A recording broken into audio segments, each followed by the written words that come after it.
Romains chapitre 9 dit que c'est à eux qu'appartient l'adoption. Donc la Bible dit qu'en Christ nous avons été adoptés. Il dit ce principe-là, c'est eux qui l'ont lancé. Ils sont les prémices de l'adoption. Il dit quoi? J'éprouve donc une note. Et il explique à l'église, il dit faites attention. C'est pourquoi Romains chapitre 10, il menace l'église. Il dit faites attention. Vous savez, faites attention. C'est pas parce que Israël a été endurci, ils ont rejeté le Christ. Faites attention. Faites attention dans votre attitude vis-à-vis du peuple, vis-à-vis de Jérusalem. Faites attention. Faites attention. Il ne faut pas repartir à leur culte parce qu'ils ne croient pas dans le Christ Jésus, en grande majorité. Mais maintenant, l'objectif de ma prière, c'est d'intercéder pour que ce peuple soit sauvé. L'intercession pour que ce peuple soit sauvé va donner à certaines nations très stratégiques que je cite régulièrement, qui vont jouer un grand rôle dans l'évangélisation. Amen.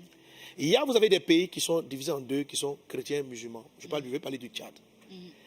Des missionnaires grands sortiront de ce pays. Je vais citer sur l'Afrique centrale. Le démarrage général de l'Afrique va passer à partir de l'Afrique centrale. J'ai souvent parlé de la RDC, du Rwanda, en fait, toute la zone centrale. Que Dieu accorde la paix dans ces nations. Amen. Que la division qu'il y a en ce moment entre le Rwanda cesse dans le nom de Jésus-Christ de Nazareth. Amen. Que toute injustice, que Dieu étende sa main. Amen. Que Dieu étende sa main. Amen. Que Dieu étende sa main. Amen. Amen. Et que la Amen. paix de Dieu soit manifestée. Amen. Ok?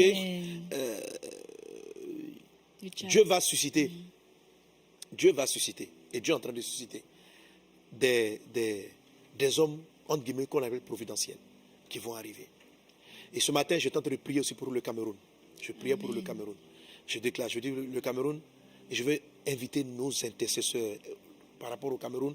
J'avais déjà donné une prophétie sur le Cameroun, que le Cameroun allait traverser une vague difficile par rapport, dans la bataille des fils pour prendre le relais du président actuel. Ce n'est pas un arrêté. C'est que Satan veut profiter de quelque chose pour vous détruire. Et les agents de l'ennemi sont là pour vous plonger. Église de Jésus, peu importe ce que les gens disent, levez-vous dans la prière. Levons-nous dans la prière. Amen. Amen. Amen. Ce matin, en priant, j'ai eu comme cette paix-là, que les desseins du diable ne s'accompliraient pas. Amen. Que le Cameroun n'allait pas tomber dans le chaos. Amen. Mais il va arriver une génération d'hommes, des gens différents, des gens qui ne passeront pas à leur ventre, des justes qui prendront le devant de la scène, qui vont assainir les économies, qui vont assainir. Et je demande à l'Église, c'est qu'il faut que ce réveil économique qui arrive en Afrique centrale, en Afrique de l'Ouest, dans la zone de l'Afrique, soit soutenu par l'Église dans la prière, parce qu'il va arriver. Ça, c'est arrêté. Vous ne pourrez pas empêcher. Mais si l'Église n'est pas à la hauteur, parce qu'on a déjà raté plusieurs cycles, de la hauteur de briller et de faire briller la lumière de Dieu, pour que ceux qui se comportent mal se comportent bien. Des gens que Dieu a choisis.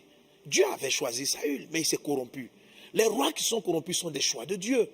David aurait pu se corrompre. Satan a tout fait pour le corrompre. Mais des prophètes autour de lui, Samuel autour de lui, Nathan autour de lui, lui ont permis de prendre la voie droite. Il a commis des bêtises parce que diriger un pays, le chef d'État et les chefs d'État sont les plus attaqués qu'ils soient. Toi, pasteur, prophète, le diable t'attaque à les tentations. Les tentations que tu subis, elles ne sont d'aucune mesure comparées à un chef d'État. Toute autorité a besoin que nous soyons à genoux pour elle. Amen. Et je prie pour les frères du Cameroun. Priez pour le président. Et ce matin, quand je priais pour le Cameroun, il dit, malgré les défauts de cet homme, c'est pour préserver cette nation que je l'ai placé. Amen. Il avait sur lui que si ce n'était pas lui qui était là et qui avait Satan, le pays allait se diviser. C'est comme s'il a eu la grâce de pouvoir maintenir une nation parce que c'est de nombreuses ethnies. C'est de nombreuses ethnies. C'est comme si Dieu lui a donné la grâce. C'était le don que Dieu lui avait donné de savoir faire en sorte qu'elle ne s'entretue pas partout. Même s'il y a des divisions entre la partie anglophone et la partie francophone, que la paix de Dieu soit au Cameroun. Amen. Que les desseins de l'ennemi soient vaincus. Amen. Que la prochaine génération qui arrive, que l'église du Cameroun prenne des temps de jeûner, de prière, pour que les jambes que Dieu a choisies soient en place. Amen. Pareil en RDC, pareil à Brazza, pareil là où des anciens sont sur le point de partir, parce qu'ils vont le faire. Mais ils ne peuvent pas partir pour le moment, parce que les David ne sont pas prêts. Beaucoup de David ne sont pas prêts, mais les David ne sont pas prêts parce que nous ne sommes pas à genoux. Mais maintenant, la parole va s'accomplir. C'est-à-dire que le développement va arriver. Amen. Et si ce ne sont pas des David qui sont venus, c'est juste un retardement de cycle. Église de Jésus au Cameroun, en RDC, au Tchad. Lèvons-nous dans la prière et prions. En Côte d'Ivoire, au Mali, au Burkina. Alléluia. Je rappelle que les 10 tribus sont dispersées. Beaucoup d'entre elles sont en Afrique. Beaucoup d'entre ces 10 tribus sont en Afrique. Alléluia. Amen. Amen. Amen. Et qu'est-ce que vous devez faire, frère, pour que vos pays jouissent du repos? C'est ce que je voulais vous dire. Pour que vos pays jouissent du repos. Dans vos prières, ne priez pas seulement pour votre repos. Priez pour les prémices d'où ont sorti votre foi. Amen. Les prémices, là, c'est Abraham. Et ceux qui les portent en ce moment, ce sont les Juifs qui sont sur le territoire. Amen. C'est eux qui ont l'adoption, c'est eux qui ont la promesse. C'est d'eux issus de Christ. La Bible dit, le texte Romains 9, Paul dit ceci. Il dit, c'est à eux qu'appartiennent. Ils ne sont pas des utilisateurs. Les promesses leur appartiennent. Amen. La plupart des prophéties que nous prenons sont d'abord données pour eux.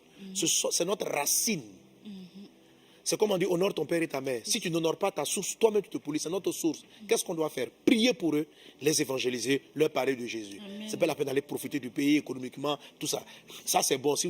Mais nous, les serviteurs et les prophètes, prions pour leur salut et prions pour que, faisons rentrer le reste de la moisson dans des croisades d'évangélisation, dans l'enseignement des disciples, dans le relèvement de vrais chrétiens, de vrais serviteurs de Dieu, qui servent dans la sainteté le Christ Jésus, qui prêchent l'évangile vrai. Que le nom du Seigneur soit béni, que Dieu vous bénisse abondamment. Je vais m'arrêter là.